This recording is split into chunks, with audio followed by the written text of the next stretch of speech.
Баянөндөр сумын засаг даргын тамгын газраас үзүүлж байна. За 2023-24 оны шинэ хичээлийн жил эхэлж байна. За энэ хичээлийн жилд бол ерөнхийдөө нэг хамгийн хэмжээгээр тэрэн батөрийн өмсөмж 26 сурвал 24 мянга орчим сурагч суралцахаар ингээд хичээлийн жил бэлтгэл ажлыг хангаж байна. За энэ бэлтгэл ажлыг хангаж байгаа хүрээнд бол Баянөндөр сум засгийн тамгын газар, хотогчлох газар, боловсон шилжүүлэх газар хамтраад хүүхдүүд үйлчлэх сургуулийн автобусны маршрутыг хэрхэн тогтоох. За ямар цаг нараар явах уу гэдэг дээр бас ярилцаж тогтолцсон зүйлүүд байна.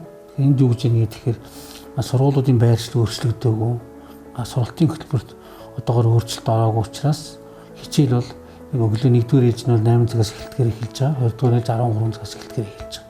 Тэгэхээр яг өнөөдрийн байдлаар бол сургуулийн автобусны маршрут өөрчлөлт ороогүй гэж ойлгож болно.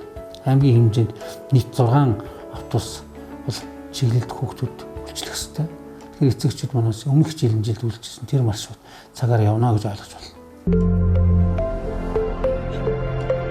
Баянөндөр сумын засаг даргын тамгын газраас үзүүлж байна.